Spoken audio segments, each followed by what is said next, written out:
누가복음 14장 1절에서 14절까지 말씀. 안식일에 예수께서 한 바리새인 지도자의 집에 떡 잡수시러 들어가시니 그들이 엿보고 있더라. 주의 앞에 수종병 든 한 사람이 있는지라. 예수께서 대답하여 율법 교사들과 바리새인들에게 이르시되 안식일에 병 고쳐 주는 것이 합당하냐 아니하냐. 그들이 잠잠하거늘 예수께서 그 사람을 데려다가 고쳐 보내시고 또 그들에게 이르시되 너희 중에 누가 그 아들이나 소가 우물에 빠졌으면 안식일이라도 곧 끌어내지 않겠느냐 하시니 그들이 이에 대하여 대답하지 못하니라. 청함을 받은 사람들이 높은 자리 택함을 보시고 그들에게 비유로 말씀하여 이르시되 내가 누구에게나 혼인잔치에 청함을 받았을 때에 높은 자리에 앉지 말라. 그렇지 않으면 너보다 더 높은 사람이 청함을 받은 경우에 너와 그를 청한 자가 와서 너더러 이 사람에게 자리를 내주라 하리니 그때 내가 부끄러워 끝자리로 가게 되리라. 청함을 받았을 때에 차라리 가서 끝자리에 앉으라. 그러면 너를 청한 자가 와서 너더러 벗이어 올라 앉으라 하리니 그때야 함께 앉은 모든 사람 앞에서 영광이 있으리라. 무릇 자기를 높이는 자는 낮아지고 자기를 낮추는 자는 높아지리라. 또 자기를 청한 자에게 이르시되 내가 점심이나 저녁이나 베풀거든 벗이나 형제나 친척이나 부한 이웃을 청하지 말라. 두렵건대 그 사람들이 너를 도로 청하여 내게 갚음이 될까 하노라. 잔치를 베풀거든 차라리 가난한 자들과 몸 불편한 자들과 저는 자들과 맹인들을 청하라. 그리하면 그들이 갚을 것이 없으므로 내게 복이 되리니 이는 의인들의 부활 시에 내가 갚음을 받겠습니다 하시더라. 아멘. 여러분 동서고금을 막론하고 사람의 마음에는 늘 누군가보다 조금씩 더 높은 곳에 오르고 싶어하는 마음에 갈망이 있습니다. 그러니까 상승에 대한 욕구, 다른 사람들보다 더 많은 주목과 인정을 받으려는 욕구는 인간의 기본적인 속성인 것 같습니다. 그런데 우리가 믿고 우리가 주인으로 모시는 예수님께서는 전혀 다른 삶의 방향을 몸소 보여주실 때가 많습니다. 저 높은 곳에 계셔야 되는 그분이 이 낮은 곳을 자처하셨습니다. 그리고 모든 만물 위에 군림을 하셔도 되는 그분이 고난을 받는 어린 양으로서 이 땅에 오신 이유는 우리 한 사람 한 사람에게 사랑을 표현하기 위함이시고 우리에게 생명을 주기 위함이죠. 그래서 우리는 예수 그리스도의 그 사랑, 그 낮아지심을 묵상하게 되면은 끊임없이 높아지고 싶어하는 우리의 마음의 흐름들을 잘 고민해보고 다스려야 된다라는 것을 깨닫게 됩니다. 그래서 오늘 본문에는 그런 방향의 전환을 얘기하고 있습니다. 오늘 본문에서도 또 한 번 이슈가 되는 것은요, 안식일에 병든 사람을 고쳐도 되냐 아니냐, 이 싸움을 다시 하고 있습니다. 이 지난한 싸움은 계속해서 반복이 되고 본질이 또 반복이 되는데 바리새인들이 갖고 있었던 선입견을 깨뜨리고 그 마음의 생각을 바꾼다라는 것이 얼마나 힘들고 어려운지를 보여주고 있습니다. 그런데 예수님은 끊임없이 이 바리새인들을 향해서 이렇게 도전하시고 질문하시고 본질이 무엇인지를 얘기하시죠. 바리새인들이 갖고 있는 모순을 계속해서 이렇게 수면 위로 들어 올리십니다.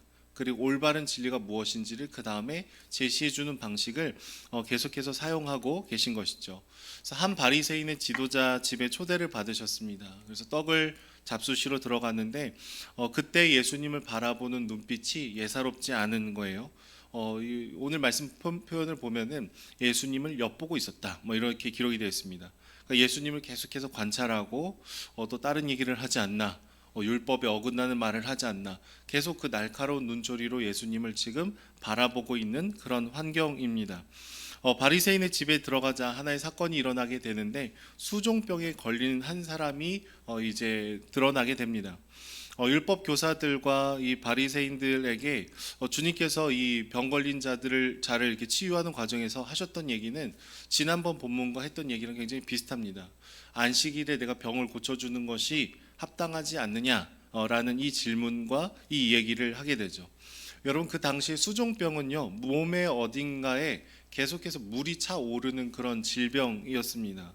그래서 이 당시에 많은 사람들은 수종병은 탐욕의 결과다라고 기본적으로 많은 생각을 했어요. 그러니까 무엇인가 더 많이 가지려고 하는 나쁜 마음 때문에 그 몸에 물마저도 차오르고 있다라고 그 당시의 사람들이 해석을 했던 것이죠. 물론 의학적으로는 아무런 근거는 없는 이야기였겠지만 그 당시의 삶을 살아가던 사람들에게는 저래서 저런가 보다 이런 결론이 나 있었던 병이었던 것이죠.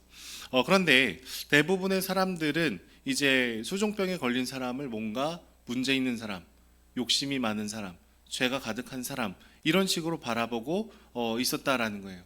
예전에도 한번 말씀드렸는데 어떤 우리가 가늠하기 어려운 고통과 아픔이 찾아왔을 때 우리는 계속해서 그 고통을 당하는 사람의 내면에서 어떤 문제의 원인을 발견해주고 그것을 규정해 주려는 습관이 우리 안에 있습니다. 그런데 그 사람에게 뭔가 원인을 찾아내려는 이유는요, 사실은 내 마음이 편해지기 위해서 그런 거예요. 어떤 공식을 딱 발견해내야 저 사람에게 뭔가 확실한 문제가 있어서 저 아픔이 있는 거니까 나는 안전하구나. 왜요? 나는 그 죄와 그 문제로부터 자유하다고 생각을 하기 때문에 그런 것이죠. 그래서 어떤 커다란 고통이 당하면 이 사람에게 뭔가 원인을 찾아내야지만 우리 마음이 편안한 거죠. 그 고통을 내가 통제할 수 있다라고 생각하기 때문에 그렇습니다. 그런데 예수님은 오늘 이 수종병에 걸려 있는 사람에게 당신이 어떤 죄가 있습니다, 어떤 문제가 있습니다 이런 식으로 접근하시는 것이 아니라 나의 도움이 필요한 사람으로 대하고 있습니다. 많은 사람들이 자신을 지금 의심의 눈초리로 보고 있는 그런 압력의 상황 가운데 예수님은 오히려 그 수종병에 걸린 사람을 데려다가 치유하고 다시 내보내시게 되죠. 사람들이 그 사람을 어떻게 바라보는지를 알아요. 그 예수님을 지금 어떤 눈으로 보고 있는지도 아셔요. 근데 예수님은 해야 할 바를 정확하게 해주고 계신 것이죠. 그러면서 한 가지 질문을 던지십니다. 너희도 너희 아들이나 소가 우물에 빠졌으면 안식일이라고 하더라도 끌어내지 않느냐라는 질문을 하심으로써 이 바리새인들 마음에 있는 모순을 예수님께서 지적하시죠. 그래서 사람들이 아무 얘기도 답변을 하지 못하게 됩니다. 예수님은 계속해서 누군가를 부정적으로 보고 비판하고 미워하고 문제를 그 사람에게서 찾아내려는 이 사람들의 마음을 지금 다시 교정해 주고 있는 것이죠. 저 사람에게 문제가 있다 하고 스스로를 높이고 싶어 했던 사람들의 마음을 교정해 주고 있는 거예요. 서로를 그렇게 바라봐서는 안 된다라고 얘기하는 것이죠. 그러니까 겉으로는 수종병에 걸린 이 사람의 몸을 치유해 주셨지만 예수님은 계속해서 어떤 것을 또 치유하기를 원하시는 것일까요? 눈빛이 이상한 사람들, 마음이 뒤틀어져 있는 사람들, 하나님의 말씀을 잘 안다고 하지만 계속해서 이렇게 꼬여있는 이 바리새인의 마음들을 계속해서 녹화하면서 이렇게 살아서는 안 된다라는 얘기들을 해주고 있으신 것이죠. 그들의 내면을 예수님께서 계속 다뤄주고 계신 것입니다. 이런 바리새인의 지도자 집에 청함을 받은 다른 사람이 도착을 했습니다. 근데 예수님이 관찰해서 보니까 그 사람은 이 의자 중에 어디가 가장 상석인가를 찾으면서 거기를 막 억지로 앉으려는 그런 조급함을 보였습니다.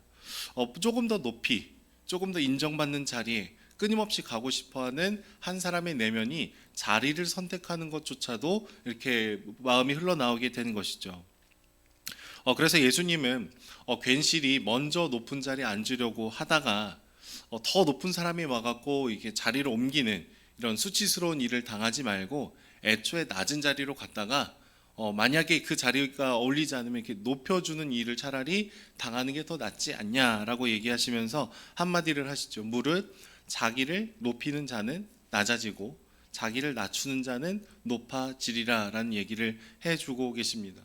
여러분, 이거는 그냥 도덕적으로 좀 겸손합시다, 좀 낮은 마음을 가집시다, 이게 아니라 우리의 마음의 방향이 늘 낮은 곳을 향해서 흘러가야 되는 존재라는 것을 기억해야 된다라는 거예요. 지금 바리새인과 율법 교사들이 빠져 있는 함정이 뭘까요? 내가 구원받아야 되는 죄인이라는 사실을 잃어버린 것이죠. 내가 처해 있어야 되는 하나님의 은혜만을 바라야 되는 그 자리를 잊어버리고 계속해서 높아진 마음, 주님 필요 없이 내가 좀 괜찮은 의인이 된 것 같은 그런 착각에서 내려와야 된다라는 것이죠. 그래서 예수님은요, 우리가 사실은 깊은 낮아짐을 고백하면서 은혜를 입어야 되는 자들이다라는 것을 얘기하고 계신 것이고, 다른 사람을 비판하면서 자기 자신을 높이는 것처럼 속여서는 안 된다라는 얘기를 하고 계십니다. 그리고 더 나아가서 예수님은요, 자신을 초대한 사람에게 말씀을 하셔요.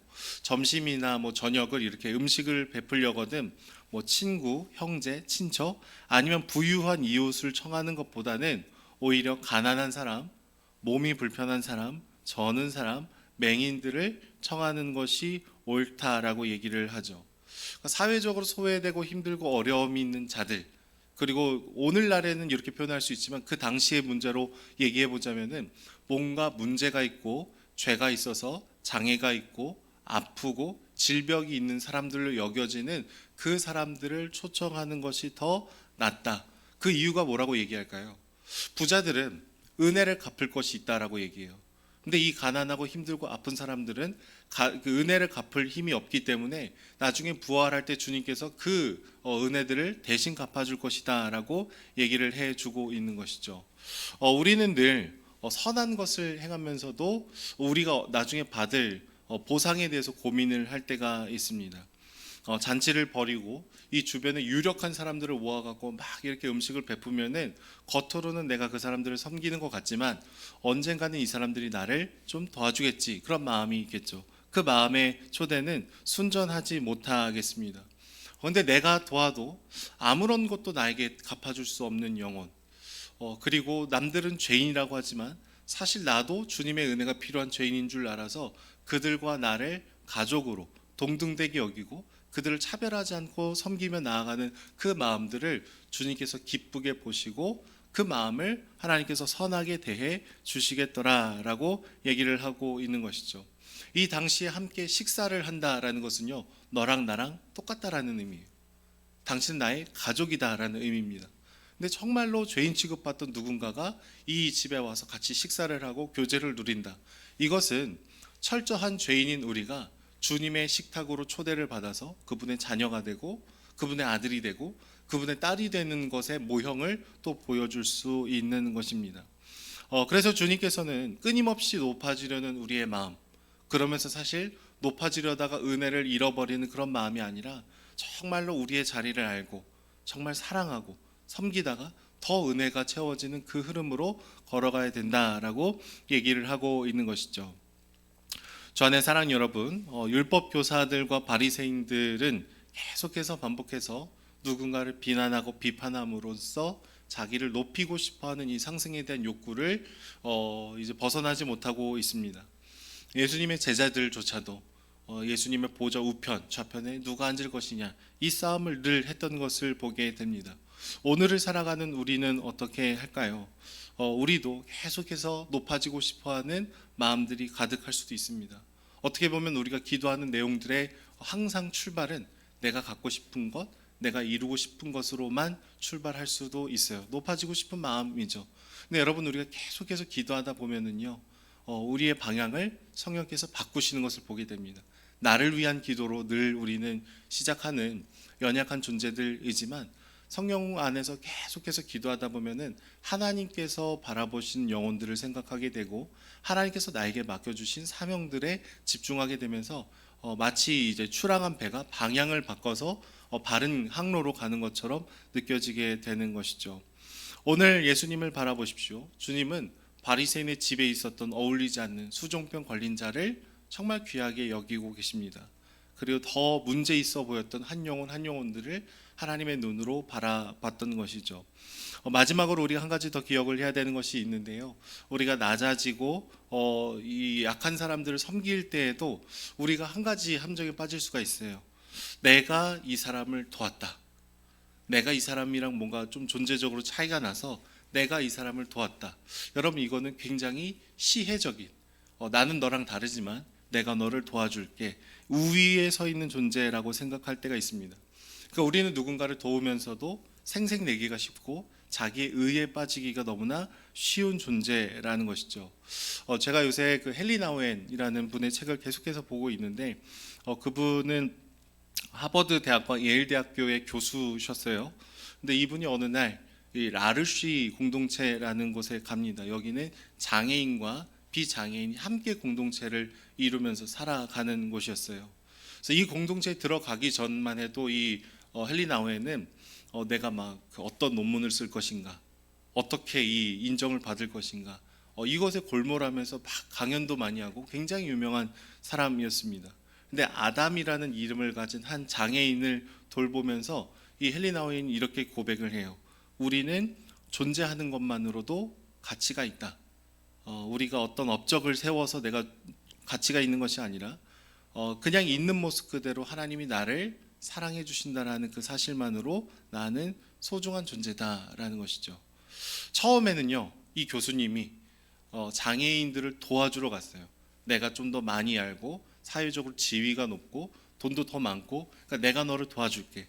근데 장애인들을 계속해서 옆에서 섬기다 보니까 이 사람은 내가 뭐 하버드 교수여서 사랑해 주는 게 아니라 연약함이 가득한 나를 이 장애가 있는 친구가 계속해서 사랑해주고 안아주고 품어주고 기다려주더라라는 것이죠.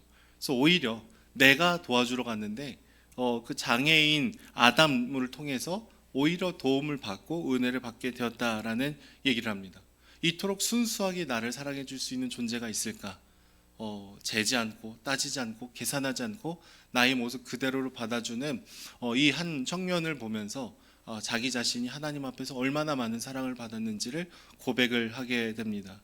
좋아하는 사랑하는 여러분, 오늘 예수님의 말씀을 우리가 가슴에 새기면서 걸어갈 수 있었으면 좋겠습니다. 정말 남들이 보면은 죄인이라고 취급하는 그 사람들, 문제가 있어 보인다고 생각하는 그 사람들을 바라볼 때 우리의 눈이 아니라 하나님의 눈으로 우리 낮아지고 그들을 우리 삶에 초청하고 함께 걸어가는 저와 여러분들이 되기를 소망합니다. 기도하겠습니다. 사랑해 주님 감사합니다.